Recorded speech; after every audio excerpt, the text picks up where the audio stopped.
Prenons Acte 8, versets 26 à 40. C'est un long passage, je vous invite à le lire chez vous durant votre temps de dévotion. Nous allons faire une analyse très détaillée qui nous mènera à la découverte des trésors cachés dans ce récit.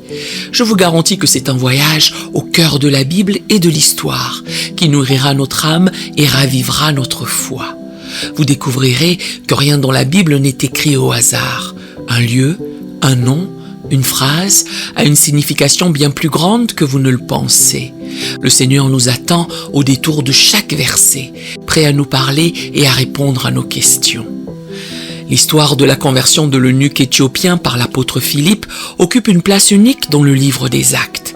Cet épisode de sa conversion regorge de détails historiques et culturels révélateurs.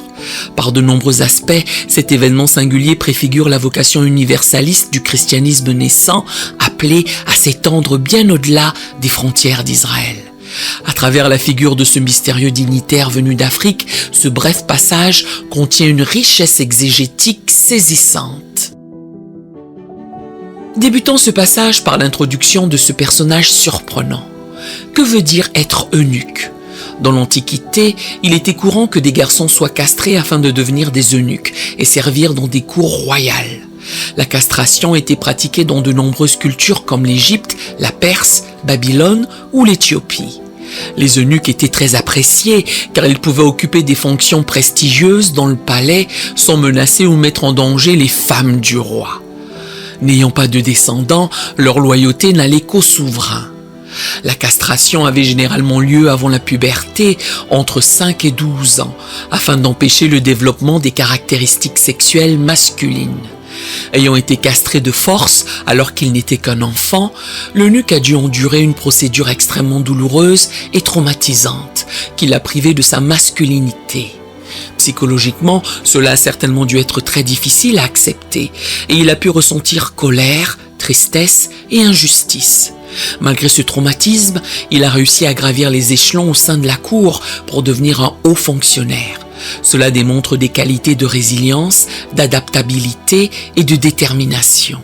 Cependant, sa position privilégiée ne compensait sans doute pas la marginalisation subie.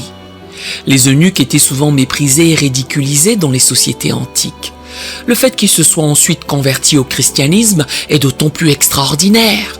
En devenant chrétien, il adhère à une religion qui prône l'égalité entre les hommes. Il trouve une nouvelle dignité aux yeux de Dieu. L'eunuque montre que le christianisme peut toucher et transformer quiconque, même ceux qui ont connu les pires traitements. Sa résilience et sa foi sont une source d'inspiration très profonde.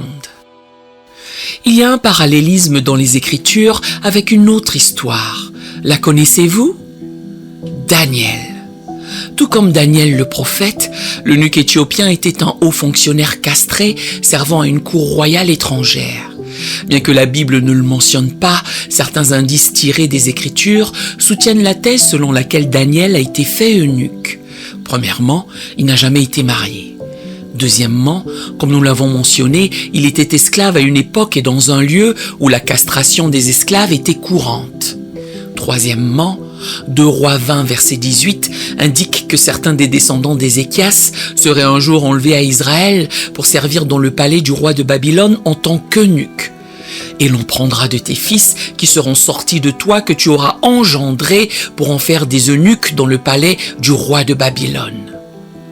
Daniel 1, verset 3, signale que Daniel et ses amis étaient sous l'autorité du chef des eunuques, un homme nommé Ashpenaz. Ce même verset indique que ces jeunes hommes ont été spécifiquement enlevés pour servir le roi dans son palais. Tous deux ont dû endurer la douloureuse épreuve de la mutilation pour accéder au service du palais. Pourtant, malgré leur statut d'étrangers marginalisés, Daniel et l'eunuque font preuve d'une foi remarquable. Loin de leur patrie, ils demeurent fidèles à leur Dieu et cherchent à lui plaire avant tout. Leur lecture assidue des Écritures pendant leur exil reflète cette soif spirituelle sincère.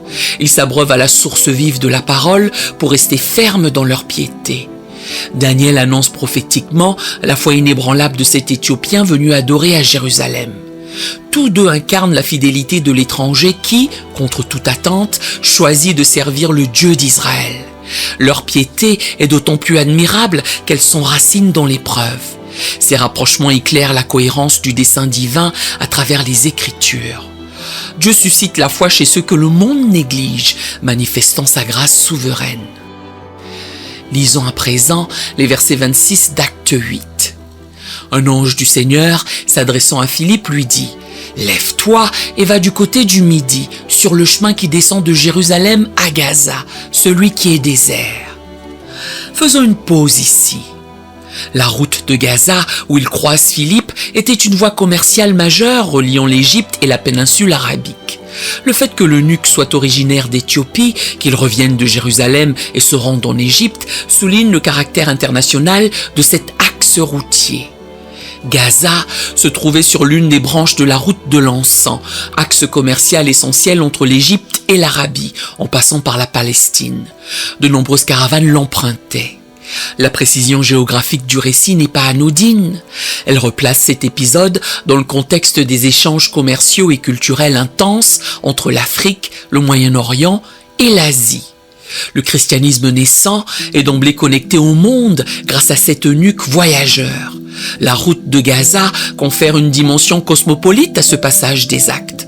Philippe y prêche un évangile destiné à circuler bien au-delà des frontières d'Israël. On pourrait s'interroger, que faisait-il donc à Jérusalem ? Lorsque nous le découvrons dans ce passage, il est en train de lire le livre du prophète Ésaïe, ce qui révèle son intérêt pour les Écritures saintes. La lecture du livre saint était recommandée pour les Juifs pieux. Il cherche à comprendre le sens des prophéties sur le Messie dans Ésaïe 53, preuve de sa spiritualité. Étant eunuque, la loi juive lui interdisait l'accès au temple. Celui dont les testicules ont été écrasés ou l'urètre coupé n'entrera point dans l'assemblée de l'Éternel. Deutéronome 23, verset 1. Il était donc marginalisé religieusement. Mais cela ne l'a pas empêché de pèleriner. Jésus lui-même avait critiqué l'exclusion des eunuques du temple et prôné leur inclusion parmi le peuple de Dieu, disant qu'ils étaient capables de recevoir la parole de Dieu. Matthieu 19, verset 12. Ainsi, malgré les préjugés religieux contre les eunuques, celui-ci persévère dans la piété juive. À travers ses actes décrits dans le texte, l'eunuque de Candace apparaît comme un homme profondément pieux et spirituel, en quête de Dieu. Verset 27. Il se leva et partit. Et voici un Éthiopien, un eunuque, ministre de Candace, reine d'Éthiopie et surintendant de tous ses trésors. Le texte le décrit simplement comme un Éthiopien. À l'époque, l'Éthiopie désignait le royaume de Nubie, dans l'actuel Soudan ou sud de l'Égypte. Elle avait une forte présence juive due à des vagues passées d'immigrants et d'exilés juifs. L'eunuque pouvait avoir été un prosélyte juif ou un craignant Dieu. Ce royaume avait des contacts étroits avec l'Égypte pharaonique, adoptant partiellement sa culture et sa religion. Des Juifs s'y installèrent très tôt, comme le rapporte le livre de Sophonie, chapitre 3, verset 10. D'au-delà des fleuves de l'Éthiopie, mes adorateurs, mes dispersés, m'apporteront des offrandes. Plus tard, au IIe siècle avant Jésus-Christ, le royaume de Nubie repoussa une invasion égyptienne. Certains Juifs choisirent alors de s'installer en Nubie, considérant cela comme un refuge. C'est rapporté par Flavius Joseph dans ses Antiquités judaïques, livre 13. D'autres vagues juives arrivèrent en Nubie après la destruction du temple de Jérusalem par les Romains en 70 après Jésus-Christ. Cela renforça la communauté juive présente depuis des siècles. L'eunuque faisait vraisemblablement partie de ces Juifs de la diaspora, expliquant son pèlerinage à Jérusalem et sa lecture d'Ésaïe. Sa conversion indique que le christianisme s'adresse aussi aux Juifs hors d'Israël. La présence de l'eunuque à Jérusalem et sa lecture du prophète Ésaïe suggèrent qu'il était sensible à la spiritualité juive. Il est envisageable qu'il ait été à l'origine païen, peut-être adepte des cultes nubiens, avant de se convertir au judaïsme pendant un séjour au Proche-Orient. S'il était devenu prosélyte, cela expliquerait son attachement aux écritures juives, comme le livre d'Ésaïe.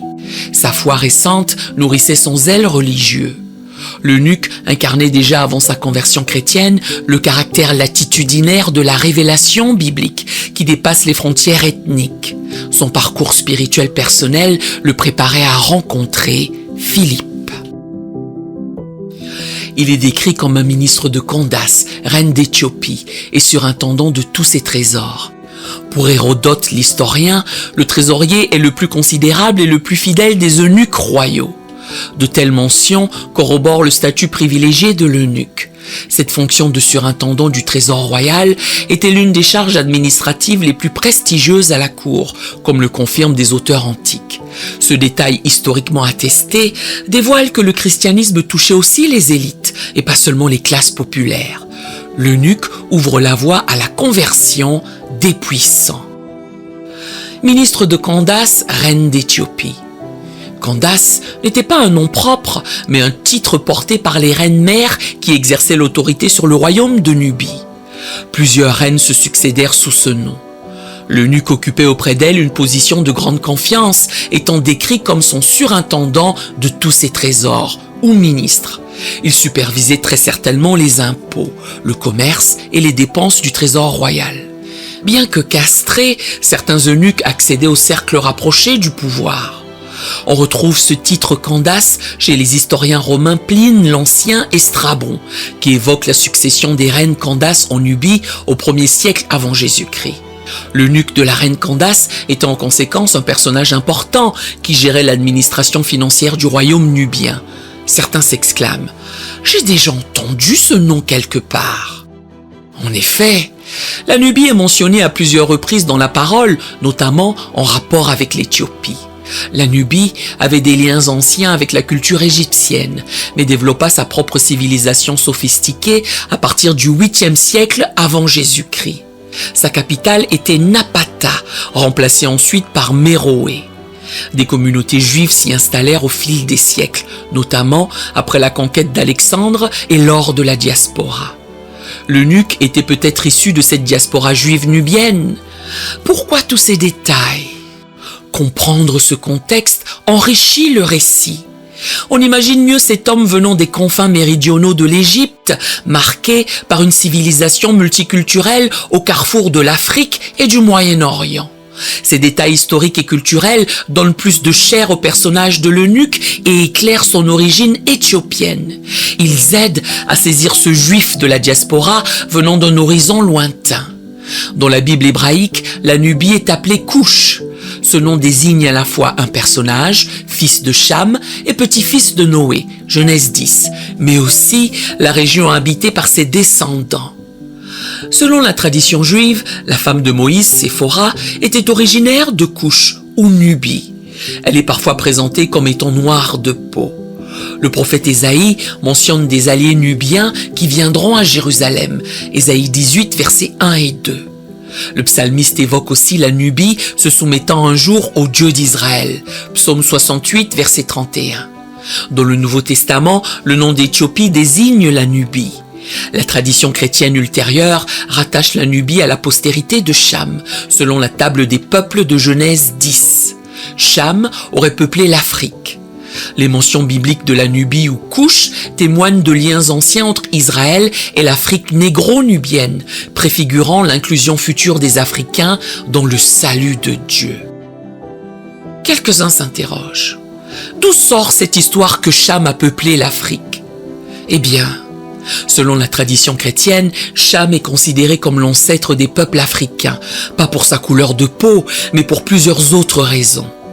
Dans la table des peuples de Genèse 10, Cham est présenté comme le père de Couche, Nubie, Mizraïm, Égypte et Pout, Libye. Ces régions correspondent à l'Afrique du Nord-Est.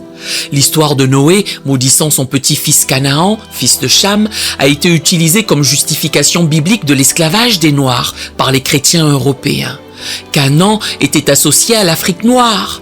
Le psaume 105, verset 23, évoque le pays de Cham, en parlant de l'Égypte où Israël a séjourné. Le nom de Cham a de ce fait été relié au continent africain. Après la redécouverte de l'Afrique subsaharienne par les Européens au XVe siècle, l'idée s'est imposée que les populations noires étaient les descendants de Cham. Cette interprétation s'appuyait sur une lecture littérale et racialisée de la malédiction de Canaan pour justifier la traite des Noirs, considérés comme les héritiers de la malédiction. Même après l'abolition de l'esclavage, cette association erronée entre Noirs africains et descendance de Cham a persisté dans certains milieux chrétiens.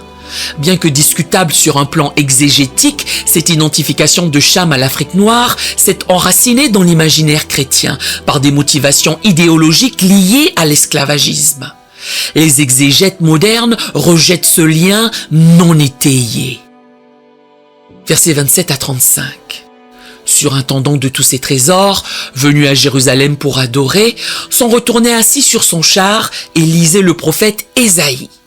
L'Esprit dit à Philippe: « Avance et approche-toi de ce char. » Philippe accourut et entendit l'Éthiopien qui lisait le prophète Ésaïe. Il lui dit: « Comprends-tu ce que tu lis ?» Il répondit: « Comment le pourrais-je si quelqu'un ne me guide ?»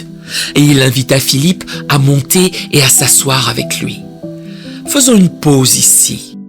Le fait que l'eunuque lise à haute voix suggère que la pratique de la lecture silencieuse n'était pas répandue à l'époque. Cet indice culturel mérite d'être souligné. Acte précise que l'eunuque lisait le prophète Ésaïe lorsque Philippe s'approche de son char. Le texte grec implique clairement une lecture oralisée. Cet indice révèle que la lecture silencieuse, telle que nous la pratiquons aujourd'hui, n'était pas la norme dans l'Antiquité. La lecture se faisait habituellement à voix haute. Ce détail culturel mérite d'être relevé car il nous renseigne sur les pratiques de l'époque. La lecture était moins une affaire privée qu'une activité publique, partagée. Ce haut dignitaire africain, récitant les Écritures à haute voix, nous plonge dans le contexte culturel de l'Antiquité. Cet indice révèle comment le texte biblique, en plus de son message spirituel intemporel, nous ouvre aussi une fenêtre sur les usages concrets d'une époque révolue. Verset 32. Le passage de l'écriture qu'il lisait était celui-ci. Il a été mené comme une brebis à la boucherie, et comme un agneau muet devant celui qui le tond, il n'a point ouvert la bouche. Dans son humiliation, son jugement a été levé, et sa postérité qui la dépeindra, car sa vie a été retranchée de la terre. L'eunuque dit à Philippe: « Je te prie, de qui le prophète parle-t-il ainsi? Est-ce de lui-même ou de quelqu'un d'autre ?» Alors Philippe, ouvrant la bouche et commençant par ce passage, lui annonça la bonne nouvelle de Jésus. Nous avons ici une rencontre providentielle. C'est l'Esprit qui conduit Philippe à croiser le chemin de l'eunuque sur la route cosmopolite de Gaza. Philippe saisit l'occasion pour lui annoncer la bonne nouvelle à partir du passage d'Ésaïe 53 sur le serviteur souffrant, accompli en Jésus. L'eunuque écoute avec avidité ce message qui résonne puissamment en lui. La représentation positive de l'eunuque dans ce passage des Actes contraste avec les préjugés négatifs des cultures antiques. Bien que les eunuques aient souvent été marginalisés dans la société antique, Philippe partage avec enthousiasme l'évangile avec cet homme éthiopien. L'eunuque est un étranger, un homme d'une autre culture et un eunuque, mais il entend la bonne nouvelle de Jésus et devient croyant. L'attitude de Philippe était en effet incroyable pour l'époque, tant d'un point de vue biblique qu'historique. Dans le contexte juif du 1er siècle, les relations avec les païens et non-juifs étaient généralement méfiantes. Les Samaritains étaient ostracisés. Les Juifs considéraient souvent les autres peuples comme impurs et indignes de recevoir la parole de Dieu. Le prosélytisme envers les païens était limité. Jésus lui-même semblait initialement réserver sa mission aux brebis perdues d'Israël, Matthieu 15, verset 24. Le mandat d'évangélisation planétaire est venu après. Historiquement, très peu de contacts existaient entre Juifs et populations subsahariennes à cette époque. Les Africains noirs étaient perçus de manière très stéréotypée. Rien n'obligeait Philippe à partager l'évangile avec un eunuque issu d'un autre monde culturel et racial. En outrepassant ces barrières ethniques et culturelles, Philippe fait connaître sous la direction du Saint-Esprit que le salut en Jésus-Christ est offert à toute l'humanité.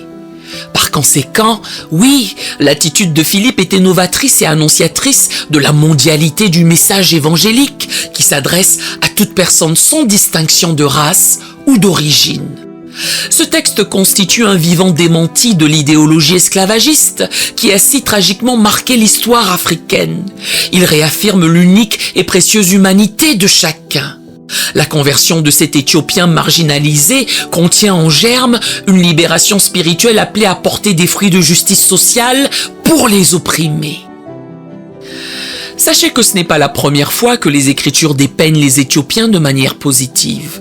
Souvenez-vous de la reine de Saba. La reine de Saba apparaît de façon marquante dans 1 Roi 10, versets 1 à 13. Attirée par la renommée de la sagesse de Salomon, elle entreprend un voyage depuis son royaume d'Arabie, actuel Yémen, pour le rencontrer à Jérusalem. Impressionnée par la sagesse de Salomon, ses connaissances, ses richesses et la splendeur de sa cour, elle loue avec effusion le Dieu d'Israël qui a accordé une telle gloire au roi. Elle offre de luxueux présents à Salomon et repart comblée par leur échange. Ce récit met en scène la reconnaissance par une grande souveraine étrangère de la bénédiction divine sur le règne de Salomon et le royaume d'Israël. La tradition chrétienne a souvent identifié la reine de Saba à la reine Makeda d'Éthiopie, établissant un lien symbolique entre Jérusalem et l'Afrique. Par ailleurs, Jésus-Christ lui-même évoque la reine du Midi, Saba, dans Matthieu 12, verset 42, lorsqu'il affirme que la reine du Midi se lèvera au jour du jugement avec cette génération et la condamnera parce qu'elle vint des extrémités de la terre pour entendre la sagesse de Salomon. Par sa quête spirituelle, la reine de Saba représente dans les Écritures un archétype positif de l'attirance des nations vers la véritable sagesse qui culmine en Jésus-Christ. Voyez-vous à nouveau ici de frappantes similitudes dans ces deux récits? Tout comme la reine entreprend un voyage depuis l'Afrique vers Jérusalem, attirée par la sagesse de Salomon, l'eunuque se rend à Jérusalem pour adorer et chercher la vérité divine. De même que la reine repart émerveillée par la gloire de Salomon et le Dieu d'Israël, l'eunuque s'en retourne exultant après avoir découvert la bonne nouvelle de Jésus-Christ. La reine vient chercher la sagesse et repart enrichie. L'eunuque vient prier et repart transformé. Tous deux font une rencontre spirituelle décisive dans la ville sainte. Ces deux pèlerins africains manifestent un même désir sincère de connaître le Dieu d'Israël, malgré la distance géographique. Leur quête est comblée au-delà de toute espérance. Leur voyage respectif vers Jérusalem et leur retour joyeux préfigurent l'alliance eschatologique de toutes les nations dont la véritable sagesse qu'est le Christ. Versets 36 à 39. Comme ils continuaient leur chemin, ils rencontrèrent de l'eau. Et l'eunuque dit, « Voici de l'eau. Qu'est-ce qui empêche que je sois baptisé ?» Philippe dit, « Si tu crois de tout ton cœur, cela est possible. » L'eunuque répondit, « Je crois que Jésus est le Fils de Dieu. » Il fit arrêter le char. Philippe et l'eunuque descendirent tous deux dans l'eau et Philippe baptisa l'eunuque. Quand ils furent sortis de l'eau, l'Esprit du Seigneur enleva Philippe et l'eunuque ne le vit plus. Tout cela se déroule sur la route désertique de Jérusalem à Gaza, où l'eau se fait rare. Pourtant, au bon moment, l'Esprit conduit Philippe vers une source d'eau qui permettra le baptême improvisé de l'Éthiopien. Ce détail révèle une intention théologique profonde. L'eau jaillit miraculeusement pour accomplir le dessein salvifique de Dieu, tout comme elle jaillit par la création divine au commencement. Genèse 1. Le baptême de l'eunuque dans cette eau providentielle évoque un nouveau commencement, une recréation par l'Esprit. Il meurt au péché pour renaître en Christ. L'eau du salut contraste avec l'aridité du désert. En conduisant Philippe vers cette oasis, l'Esprit Saint manifeste la grâce vivifiante de Dieu, source intarissable de rafraîchissement pour les âmes assoiffées, desquelles jaillit la vie éternelle. Le baptême actualise cette promesse. Ainsi, plus qu'un simple détail géographique, la mention de l'eau dans ce récit revêt une portée théologique et symbolique majeure, révélant la régénération spirituelle opérée dans le baptême chrétien. Sa conversion témoigne d'une soif spirituelle et d'une quête de sens. Malgré les souffrances endurées, il est en recherche d'un message d'espérance. Bien qu'il ait enduré l'horreur de la castration dans son enfance, cela n'a pas éteint sa sensibilité spirituelle. Au contraire, il semble avoir développé une soif d'absolu. Sa présence à Jérusalem pour se recueillir et son étude des prophéties d'Ésaïe révèlent un homme en quête existentielle. Il aspire à un message qui puisse apaiser ses blessures intérieures. La bonne nouvelle du Christ, porteuse d'amour, de justice et d'espérance, résonne puissamment en lui. Elle répond à sa soif spirituelle en lui offrant la dignité et le salut divin. En devenant chrétien, l'eunuque trouve une source d'épanouissement que sa position sociale ne pouvait lui apporter. Sa quête de sens le mène à une transformation intérieure. Cette conversion, qui est source d'inspiration, atteste que l'évangile peut combler les cœurs meurtris en quête de spiritualité. Le message de Christ apaise les souffrances par des promesses d'accomplissement et de vie éternelle. Au-delà des épreuves endurées, l'eunuque cherchait la lumière divine. Sa conversion exprime l'espoir qu'elle peut advenir pour tous, spécialement les plus fragilisés. J'ai souvent entendu poser cette question. Où se trouve l'homme noir dans le plan de Dieu? Ma réponse? Dans la prescience de Dieu. Tout d'abord, le baptême de l'eunuque fait savoir que les Africains sont inclus dans le royaume de Dieu annoncé par Jésus. Il annonce l'intégration future massive du continent africain dans le christianisme. Deuxièmement, on peut y voir la prescience de Dieu à l'œuvre. Des siècles avant l'évangélisation de l'Afrique, Dieu préparait déjà le terrain en amenant cet Africain à la foi. La conversion de cette unique personne préfigure la moisson d'âmes qui aura lieu plus tard en Afrique, conformément au plan divin.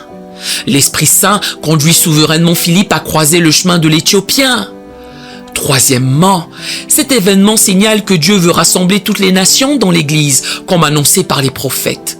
L'Esprit souffle où il veut, frayant des chemins nouveaux pour l'annonce de l'Évangile. La conversion de l'eunuque révèle à la fois la prescience de Dieu qui prépare l'avenir et son dessein bienveillant d'ouvrir son royaume à des peuples longtemps ignorés pour sa plus grande gloire. Dans son discours à l'Aréopage, Paul cite le poète grec Aratus pour appuyer l'idée que tous les hommes descendent d'un ancêtre commun créé par Dieu. Contrairement à certaines idées grecques de l'époque, Paul souligne que Dieu a fait naître d'un seul homme, Adam, toute l'humanité, dépassant les frontières raciales ou nationales. Par sa déclaration théologique par laquelle il affirme que Dieu a fait à partir d'un seul homme toute nation, acte 17, verset 26, Paul fonde sur le plan biblique le rejet de toute conception raciste et l'égalité spirituelle de tous en Christ. Cette origine commune implique une dignité égale pour tous les peuples, quelle que soit leur race, car tous sont issus de Dieu. Paul prêchera plus tard que dans le Christ, il n'y a plus ni juif ni grec. Galates 3, verset 28. Car l'évangile unit dans une même foi des peuples longtemps opposés. En affirmant l'unité de l'espèce humaine, Paul rejette tout racisme ou discrimination ethno-raciale, incompatible avec le message chrétien. Nous avons presque fini. Fin du verset 39. Tandis que, joyeux, il poursuivait sa route. Après sa rencontre avec Philippe, l'eunuque est baptisé et retourne en Éthiopie avec joie. Cette joie débordante contraste fortement avec l'attitude solennelle et impassible qu'on pourrait attendre de la part d'un haut fonctionnaire de la reine d'Éthiopie. De par son statut, l'eunuque se devait en effet d'afficher une contenance stoïque et digne. Or, sa réaction après son baptême révèle une émotion intense qui rompt avec cette retenue protocolaire. Elle témoigne du bouleversement intérieur produit par sa conversion et de l'allégresse spirituelle qui l'habite désormais. Cet accent mis sur l'exubérance de sa joie manifeste la sincérité et la profondeur de la foi de l'eunuque. Elle contraste de façon frappante avec l'attitude impassible qu'il devrait normalement adopter. Cette joie débordante révèle la force et l'authenticité de sa rencontre avec le Christ. Qu'est-il arrivé à l'eunuque éthiopien après son baptême? Malheureusement, il n'y a pas de preuve historique solide concernant la contribution de l'eunuque à l'évangélisation de l'Afrique au-delà de ce qui est rapporté dans le livre des Actes. Bien que le texte des Actes soit avare de détails sur le destin ultérieur de l'eunuque, on peut raisonnablement supputer qu'à son retour en Afrique, il a contribué à y établir une communauté chrétienne pionnière. Sa conversion rapide et sa joie manifeste donnent à penser qu'une fois rentré chez lui, cet homme zélé a dû partager sa nouvelle foi avec son entourage, ses serviteurs et connaissances à la cour. Il a probablement rassemblé les premiers croyants, fondant une église embryonnaire prête à essaimer. Ses ressources et autorités d'eunuque de la reine ont pu faciliter cette mission. Bien que cela reste conjectural, il est permis de voir dans cet Éthiopien un précurseur de l'évangélisation de l'Afrique, le grain de sénévé à partir duquel allait croître un grand arbre. Les premiers pères de l'Église, comme Irénée de Lyon ou Origène, ont émis l'hypothèse qu'il a pu annoncer l'Évangile dans son pays d'Éthiopie après sa conversion. Mais cela reste de la spéculation et n'est étayé par aucune source historique fiable de l'époque. Certains voient un lien entre sa conversion et l'émergence progressive du christianisme éthiopien et érythréen à partir du IVe siècle. Mais le lien direct est difficile à établir. L'Église orthodoxe éthiopienne le considère comme un saint et l'identifie parfois comme le fondateur mythique de l'Église éthiopienne. Mais cela relève plus de la légende que de faits avérés. Bien que symboliquement importante, la contribution historique réelle de l'eunuque à l'évangélisation de l'Afrique reste très incertaine et spéculative, n'étant pas corroborée par des sources externes à la Bible. Toutefois, ce personnage ouvre symboliquement une fenêtre sur l'histoire du christianisme africain. Sa conversion manifeste comment l'Évangile prend racine dans un terrain inattendu pour porter des fruits imprévisibles.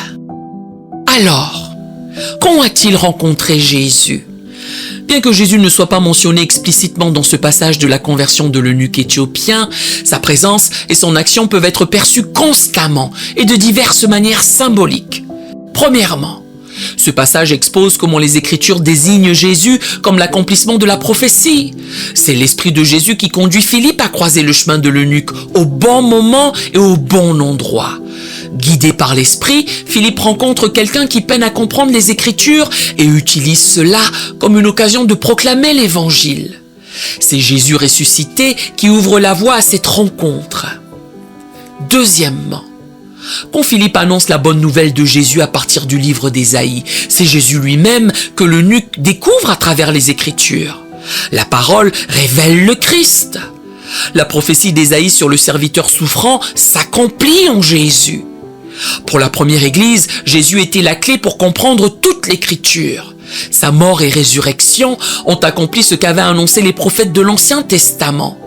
Ce passage capture le cœur missionnaire de la première Église.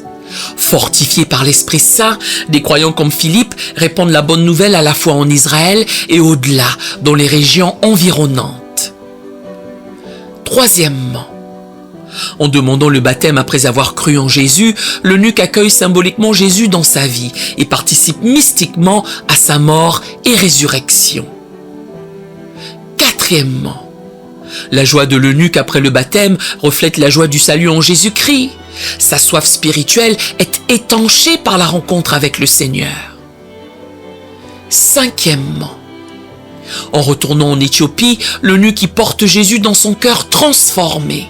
Il devient messager du Christ ressuscité auprès des siens.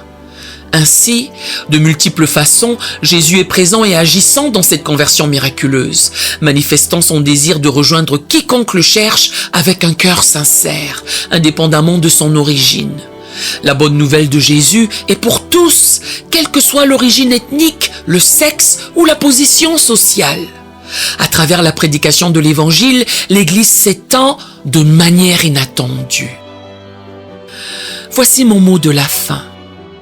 De manière concise mais très riche, ce récit fondateur exprime l'essence du message chrétien. Un évangile pour tous, source de joie et d'espérance. C'est ce caractère universel et intemporel qui explique sa présence dans le livre des Actes. Empreint de sens théologique, l'histoire de l'eunuque éthiopien révèle le dessein bienveillant de Dieu de rassembler toute l'humanité dans l'alliance de la foi. Par un étrange concours de circonstances, l'évangile prend racine sur le continent africain, promettant une moisson abondante. L'histoire de cet homme marginal ouvre la voie à l'intégration des païens et des exclus, accomplissant la prophétie messianique d'un salut pour tous les peuples. Mes amis, que ce récit nous stimule à annoncer l'évangile aux païens, aux exclus, à tous les chercheurs de vérité, d'où qu'ils viennent. Car l'amour du Christ peut toucher chaque cœur désireux de rencontrer le Seigneur. Il nous remplit d'une joie que nul ne peut ravir. Laissons cette bonne nouvelle nous remplir d'une joie débordante. À l'image de Philippe, soyons des témoins audacieux de l'amour du ressuscité pour tous les hommes.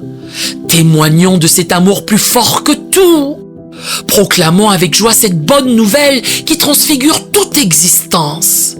Suivons l'exemple de cet Éthiopien qui, malgré les épreuves, avançait avec espérance. Oui, ouvrons grand nos cœurs à la rencontre avec Jésus, source vive de notre joie. Qu'il nous envoie annoncer partout la grande espérance de l'Évangile. Nous aimerions vous donner l'opportunité de faire de Jésus le Seigneur de votre vie. Voulez-vous bien prier avec moi? Dites: Seigneur Jésus, je me repens de mes péchés. Viens dans mon cœur. Je fais de toi mon Seigneur et Sauveur. Et merci Seigneur pour le baptême du Saint-Esprit en moi. Dans le nom de Jésus. Par cette simple prière, nous croyons que le Saint-Esprit vous conduit sur le chemin de la nouvelle naissance. Allez dans une bonne église qui est basée sur la Bible, donnez à Dieu la première place. Nous espérons de tout cœur que ce message vous encouragera. Si vous connaissez quelqu'un qui puisse être encouragé, s'il vous plaît, envoyez-le lui. Édifions le corps de Christ ensemble. Nous publions régulièrement des messages, des shorts et des prières. Appuyez sur la cloche des notifications pour vous le rappeler. Merci infiniment de nous soutenir en vous abonnant à notre chaîne. Que Dieu vous bénisse merveilleusement.